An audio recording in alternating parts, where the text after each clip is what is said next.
तो इस वीडियो में हम लोग करेंगे प्रश्नावली 9.1 का 1 से लेके छठा क्वेश्चन तक करेंगे। तो इसमें देखते हैं, ये है पहला क्वेश्चन। तो पहला क्वेश्चन क्या बोलता है, निम्न का अनुपात ज्ञात कीजिए। तो यहाँ टोटल 4 क्वेश्चन है, इस सब का हम लोग को अनुपात में बताना है। तो जैसे यहाँ पहला क्वेश्चन है, फुटबॉल खेलने वाले 11 खिलाड़ियों का बैडमिंटन खेलने वाले 4 खिलाड़ियों से। तो हम लोग को फुटबॉल जो खेलता है, फुटबॉल खेलने वाले खिलाड़ियों का अनुपात किससे, बैडमिंटन से। बैडमिंटन से हम लोग को निकालना है। तो फुटबॉल कितना खिलाड़ी खेलता है, तो 11। तो 11 को इधर लिखेंगे का अनुपात, बैडमिंटन कितना खेलता है, 4, और 11 का अनुपात 4, यही हो जाएगा आंसर। तो यहाँ है अब 25 मिनट का 30 सेकंड से। तो हम लोग सबसे पहले 25 मिनट को सेकंड में बदलते हैं। तो यहाँ क्या क्या चीज़ का अनुपात निकालना है, मिनट का अनुपात सेकंड से। तो हम लोग इधर कर लेते हैं, 25 को सेकंड में बदलने के लिए कितना से गुना करेंगे, 60 से गुना करेंगे। तो 6 पचे 30 में 0 हाथ में 3, 6 दूना 12 और 3 15, तो 0। तो हम लोग इस तरह से कह सकते हैं कि 25 मिनट में कितना सेकंड हो रहा है, 1500 सेकंड। 25 मिनट में 1500 सेकंड। तो 1500 सेकंड को इधर लिखेंगे। अब ये मिनट को सेकंड में बदले, अब कितना, 30 सेकंड। तो अब काटेंगे तो काट देंगे, 0 से 0 कटा, फिर 3 का पहाड़ा 5 बार में, 3 पचे 15 और 0। मतलब इधर कितना बचा है, 50 का अनुपात 1, और यही हो जाएगा आंसर। अब करेंगे तीसरा क्वेश्चन, 25 पैसा का 2 रुपया से। तो पैसा इधर लिखते हैं और पैसा का अनुपात रुपये से। तो सबसे पहले हम लोग एक तो इसको 2 रुपया में बदलेंगे या फिर इसको। तो 200 को हम लोग रुपये में बदलते हैं। तो कितना से गुना करेंगे, 2 गुना 100, क्योंकि 1 रुपया में 100 पैसा होता है, इसीलिए 2 रुपये में कितना होगा तो गुना करेंगे तो 200 होगा। तो 200 अब ये पैसा में बदल गया। अब इधर 75, तो अनुपात। तो अब काटेंगे तो 5 का पहाड़ा में कटेगा, 5 दूना 10, 5 दूना 10 बोलते हैं, 5 चौके 20 और 0। इधर 5 एका 5 और 2 बचेगा तो 25, 5 पचे 25। अब फिर किससे कटेगा, 5 से कटेगा, 5 अठे 40, 5 तिये 15। तो यहाँ हम लोग का अनुपात कितना आया, 3 का अनुपात 8, और यही हो जाएगा आंसर। तो अब ये चौथा क्वेश्चन, 20 पेंसिल का 3 दर्जन पेंसिल से। तो हम लोग को 3 दर्जन में कितना पेंसिल होगा वो पहले निकालते हैं। तो 1 दर्जन में कितना पेंसिल होता है, 1 दर्जन में 12 पेंसिल। तो उसी तरह 3 दर्जन में तो कितना, 3 से 12 को गुना करेंगे तो कितना हो जाएगा, 12 दूना 24, 12 तिये 36, यानी 36 पेंसिल 3 दर्जन में होगा। तो एक तरफ लिखते हैं 20, और 20 का अनुपात कितना, 36। तो अब अगर कटता है तो कटेंगे, 2 से काटेंगे, 2 दहिया 20, अब 2 एका 2, 2 अठे 16, फिर 2 से 2 पचे 10, 2 नवे 18। तो कितना आया, 5 का अनुपात 9, और यही हो जाएगा आंसर। तो अब हम लोग करने वाले हैं ये दूसरा क्वेश्चन, निम्न अनुपातों के प्रत्येक पदों को प्रतिशत में बदलना है। अब यहाँ अनुपात में दिया है ये कितना प्रतिशत है।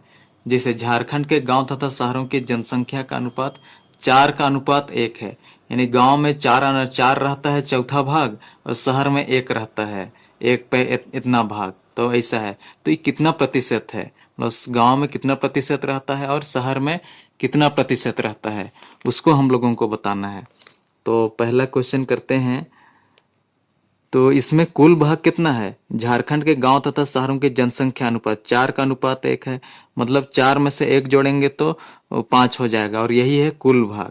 मतलब टोटल भाग कितना है? कुल भाग 4 में से 1 जोड़ेंगे तो 5 होगा। तो अब ये बोल रहा है कि गांव में कितना प्रतिशत बोलता है, कितना प्रतिशत रहता है, और शहर में, और यहाँ अनुपात दिया है, अनुपात। तो इसमें हम लोग इस तरह से बनाएंगे, 4 में से 1 जोड़ेंगे तो 5 होगा। तो अब टोटल भाग कितना है? 5। 5 में से जो गांव में रहता है वो रहता है चौथा भाग। वो तो कितना प्रतिशत के बराबर है? तो प्रतिशत के लिए हम लोग गुना में 100 करते हैं, तो जो आएगा वही गांव में रहता है।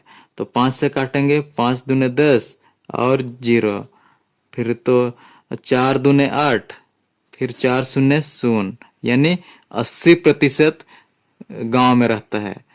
ये है गांव में। गांव में। अब शहर में। अब शहर में कितना रहता है? ये 1 भाग रहता है। तो टोटल भाग कितना है? टोटल भाग 5 है। 5 में से 1 भाग कहाँ रहता है? शहर में। प्रतिशत के लिए गुना में 100, तो 5 दूने 10 और 0, तो 20% शहर में रहता है। तो इस तरह से हम लोग को पता चल गया कि कुल जो अनुपात दिया हुआ रहता है उसको हम लोग को प्रतिशत में पूछा जाए तो किस तरह से करेंगे। तो अब हम लोग करते हैं इसी का दूसरे नंबर वाला क्वेश्चन। तो दूसरा नंबर क्या बोलता है? एक आयत की लंबाई तथा चौड़ाई का अनुपात 3 का अनुपात 2 है। मतलब लंबाई जो टोटल भाग है उसमें से 3 भाग लंबाई है और चौड़ाई 2 भाग है। तो कुल भाग कितना है? कुल भाग, तो इन दोनों को ही जोड़ेंगे, 3 3 प्लस 2, 3 में 2 जोड़ेंगे तो 5 हो जाएगा। तो कुल भाग 5। 5 में से तीसरा जो भाग है वो लंबाई है और दूसरा जो भाग है वो चौड़ाई है। तो इसमें हम लोग को प्रतिशत में पूछा है, तो लंबाई लिखते हैं, लंबाई का प्रतिशत। तो लंबाई का प्रतिशत, कुल भाग कितना है? 5। उसमें से लंबाई कितना है? 3 भाग, 3 ऊपर में, गुना 100, प्रतिशत के लिए 100, तो 5 दूने 10 और 0, तो कितना हो जाएगा? 3 से इसको गुना करेंगे, 3 दूने 6, यानी 60% लंबाई है। अब चौड़ाई का प्रतिशत।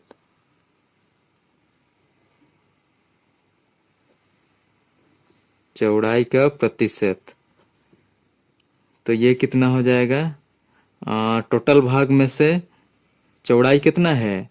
2 है, तो 2, प्रतिशत के लिए 100 नहीं दिख रहा है। तो चौड़ाई का प्रतिशत, टोटल भाग 5 है, उसमें से 2 भाग चौड़ाई है यहाँ, तो प्रतिशत के लिए गुना में 100। तो करते हैं, 5 से काटेंगे, 5 दूना 10 और 0, तो 2 दूने 4 और 0, यानी कि आयत की जो लंबाई है उसमें से 60% लंबाई है और 40% उसकी चौड़ाई है। तो इस तरह से। तो अब हम लोग ये तीसरा क्वेश्चन करते हैं। तो तीसरा क्वेश्चन क्या बोलता है? गणित की परीक्षा में पास करने वाले तथा फेल करने वाले संख्याओं का अनुपात 7 का अनुपात 3 है। मतलब कि मान लेते हैं कुल कितना था? कुल 7 में से 3 जोड़ेंगे तो 10, यानी 10 जन में से मान लेते हैं 10 जन था, तो 3 गो पास की, 7 गो पास किया, 3 जन फेल किया है। तो इसको प्रतिशत में बताना है। तो यहाँ अब हम लोग लिखेंगे पास करने वालों का प्रतिशत। पास करने वालों का प्रतिशत। तो करते हैं, पास करने वाला कितना पास किया है? तो टोटल कितना है? टोटल स्टूडेंट नीचे, उसके बाद जो पास किया है वो ऊपर, और प्रतिशत के लिए गुना में 100, तो 10 दहाइये 100, तो 10 सत्ते 70, यानी कि 70% पास किया है। अब उसी तरह करते हैं अगला, फेल कितना जन हुआ है? तो फेल करने वालों का प्रतिशत तो कितना होगा? टोटल कितना है? 10, 10 में से फेल कितना हुआ है? 3। और प्रतिशत के लिए हम लोग 100 गुना करते हैं, 10 दहाइए 100, तो 10 तिया 30, यानी 30% फेल किया है। और यही हो जाएगा आंसर। तो अब हम लोग करते हैं ये तीसरे नंबर वाला क्वेश्चन। तीसरे नंबर क्या बोलता है? 50 आमों के समूह में, तो टोटल आम है 50, उसमें से 60% आम बिल्कुल पके हुए हैं बोल रहे हैं। तो 50 गो आम में 60% जो आम है वो पके हुए हैं। तो बिना पके हुए आमों की संख्या ज्ञात कीजिए। तो कितना ठो बिना पका हुआ वाला आम है उसका संख्या ज्ञात करना है। यहाँ सिर्फ ये बताया 50 आम है, उसमें 60% पका है, ऐसा बोल रहे हैं। तो यहाँ हम लोग करते हैं, कुल आम कितना है? कुल आम तो 50 है। कुल आम बराबर 50। तो इसमें से पका कितना है? 60% आम पका है। पके आम कितना है? 60% आम पका है। तो मतलब कि 50 का हम लोग अगर 60% निकाल देते हैं तो उससे संख्या निकल जाएगा कि कितना ठू आम पका है। तो 50 का 60% यानी प्रतिशत के लिए भागा में 100। तो अब काटते हैं, ये 0 से 0, 0 से ये 0, तो 5 छक 30, यानी कि पके आमों की संख्या कितना है? 30 है। तो 30 जो है वो पके आमों की संख्या निकला।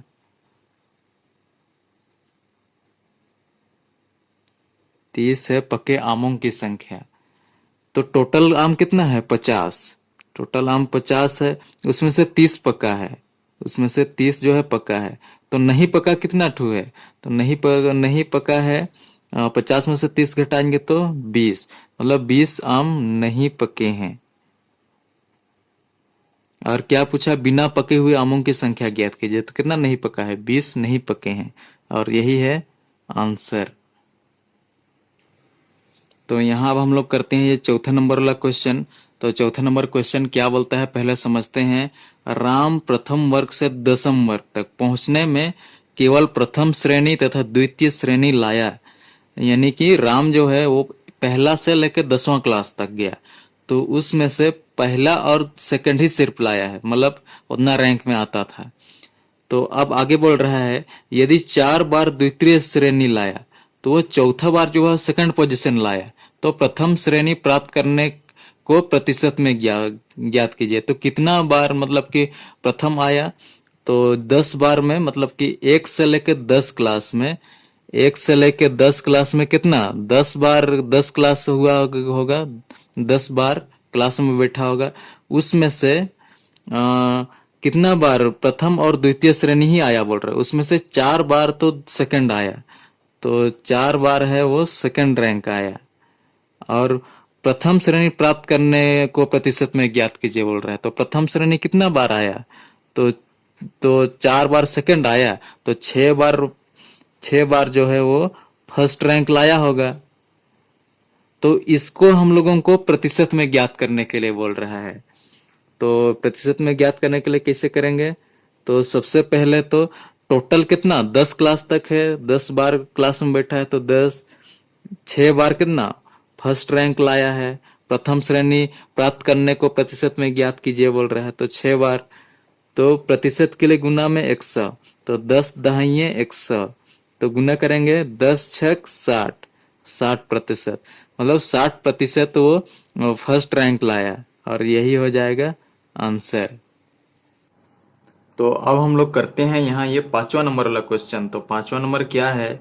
मोइन अपने कुल वेतन का 80% खर्च करने के बाद 180 रुपया बचाता है, तो प्रारंभ में उसके पास कितने रुपए थे बोल रहा है।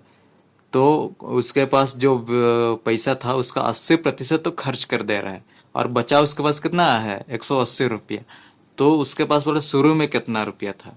तो शुरू में जो पैसा था उसको मान लेते हैं हम लोग एक्स, क्योंकि वो हम लोग को जानकारी में ही नहीं है। तो माना जो रुपये थे, प्रारंभ में जो रुपये थे, प्रारंभ में एक्स रुपये थे। कितना माने? एक्स रुपये थे। तो उसमें से अब वो बचा कितना रहा है, 80% तो खर्च कर दे रहा है। तो 100 में से हम लोग 80 घटाते हैं तो कितना, 20 बच रहा है, यानी 20%। 100% कोई भी चीज अपने आप में एक्स मान लेते हैं, 100% था, तो वो 80% तो खर्च कर दे रहा है, तो बचा कितना, 20% बचा रहा है। और यहाँ 20% में हम लोग निकाले और उसी को यहाँ 180 रुपये बोल रहा है। तो हम लोग एक्स एक्स रुपये जो शुरू में था उसका हम लोग 20% निकाल लेते हैं, तो वो 180 होना चाहिए। तो उसमें एक्स कितना रुपया था वो पता चलेगा। तो अब हम लोग करते हैं, एक्स का 20%, मतलब शुरू में जो उसका रुपया था उसका 20% वो कितना बचा रहा है, 180 रुपया। एक्स का 20% बचा रहा है और वो कितना रुपया है, 180 रुपया है। तो हम लोग यहाँ एक्स का मान निकल जाएगा, और एक्स हम लोग क्या माने थे, शुरू में जो उसके पास रुपये थे, और यही चीज हम लोग को निकालना है। तो करते हैं आगे, एक्स का मतलब कि गुना 20% मतलब 100 बराबर 180। तो अब हम लोग एक्स को इधर ही रखेंगे, फिर ये उधर जाके गुना हो जाएगा क्योंकि ये भागा में था इधर। तो करते हैं, तो यहाँ फिर गुना होगा तो 2 जीरो जुड़ जाएगा, 2 जीरो बट्टा, फिर ये इधर गुना में है इसके साथ, तो इधर जाके भागा में हो जाएगा, तो 20। तो जीरो से जीरो कटा, 2 9 18, फिर 2 जीरो, तो ये भी कट गया। मतलब कि x बराबर कितना आया, 900। और शुरू में उसके पास हम लोग क्या माने थे, प्रारंभ में x रुपये थे, अब प्रारंभ में कितने रुपये, 900 रुपये थे इसका मतलब। तो हम लोग आंसर में लिख सकते हैं, प्रारंभ में मोइन के पास 900 रुपये थे, और यही हो जाएगा आंसर। तो अब हम लोग करते हैं इस प्रश्नावली का सबसे आखिरी क्वेश्चन, और वो है छठा क्वेश्चन। तो वो है, चाय कॉफी केवल दूध तथा अन्य पेय पदार्थ पीने वालों का प्रतिशत वृत्त चार्ट में दिया अंकित है। तो यहाँ हम लोग देख पा रहे हैं, कॉफी 20% आदमी लोग पीता है, दूध 30%, चाय जो है वो 40%। मतलब कि चाय कॉफी और दूध कितना प्रतिशत आदमी लोग पीता है, तो इस सबको जोड़ेंगे तो उतना निकलेगा। और अन्य पेय पदार्थ मतलब जो बाकी बचा, तो यहाँ हम लोग करते हैं, अन्य पेय पदार्थ कितना प्रतिशत लोग पीता है ये पहले निकालते हैं। तो देखिए, 40 में से 30 जोड़ेंगे तो 70, 70 में से 2 जोड़े 20 जोड़ेंगे, 70 80 90, मतलब कि यही सब टोटल हो गया 100 90। ये सब चाय कॉफी और दूध वाला लोग कितना पीता है, ये लोग 90% हुआ। तो कोई भी चीज अपने आप में 100% होता है, तो बाकी बचा कितना, 10%, यानी कि 10% आदमी लोग अन्य पेय पदार्थ पीता है। तो अब आगे सवाल क्या बोल रहा है, अन्य पेय पदार्थ पीने वालों का प्रतिशत ज्ञात कीजिए। तो अन्य पेय पदार्थ कितने लोग पीता है, 10%, क्योंकि ये सबको चाय 40% पी रहा है, दूध 30%, तो टोटल 70 हुआ। 70 में फिर कॉफी पीने वालों को जोड़ देंगे तो 20% हुआ, तो टोटल 90% हुआ। तो बाकी कितना बच रहा है, 10%। तो वो लोग मतलब कि अन्य पेय पदार्थ पीता है। तो इसमें लिखते हैं हम लोग, अन्य पेय पदार्थ पीने वालों का प्रतिशत कितना, अन्य पेय पदार्थ पीने वालों का प्रतिशत 10%। कोई भी चीज ये है पूरे अपने आप में 100% हो जाना चाहिए, तो इसको जोड़ेंगे तो 100 होगा। तो जब यहाँ 10 होगा तब 100 होगा, इसीलिए 10%। तो अब दूसरे नंबर, चाय कॉफी तथा दूध पीने वाले व्यक्तियों की संख्या ज्ञात कीजिए। तो आगे बढ़ रहे हैं, चाय कितना प्रतिशत पी रहे हैं, 40। तो दूसरे नंबर करते हैं हम लोग, चाय 40% पी रहा है। फिर कॉफी कॉफी 20% पी रहा है, तो जोड़ेंगे 20, तथा दूध दूध कितना प्रतिशत पी रहा है, 30%। मतलब पीने वाले व्यक्तियों की संख्या ज्ञात कीजिए। तो इन सब का यहाँ प्रतिशत में दिया हुआ है, तो ये एक्चुअल में वास्तव में ये लोग कितना संख्या में आदमी लोग है वो चीज बताना है। तो ये सब जोड़ेंगे तो कितना, 40 में 30 70, 70 में 20 90, 90%। ये लोग मतलब कुछ न कुछ पीता है। तो यहाँ बोल रहा है कि यदि पेय पदार्थ पीने वाले कुल व्यक्तियों की संख्या 220 है बोल रहा है। तो यहाँ 220 है, तो मतलब कि ये जो संख्या है ये मतलब 40%, 20%, ये 90% जो आया ना, 90% बराबर कितना है 220। यानी कि हम लोग अगर 220 का इधर ऊपर करते हैं, 220 का 90% निकाल देंगे तो वो संख्या निकल जाएगा ये सबका कि कौन कौन कितना पीता है। तो 0 से 0 कटा, 10 0 से 0, तो यहाँ 9 दूना 18 में 8 हाथ में, एक 9 दूना 18 और एक 19। मतलब कि चाय, कॉफी और दूध ये सब मिला के 198 जन पीता है, और यही हो जाएगा आंसर।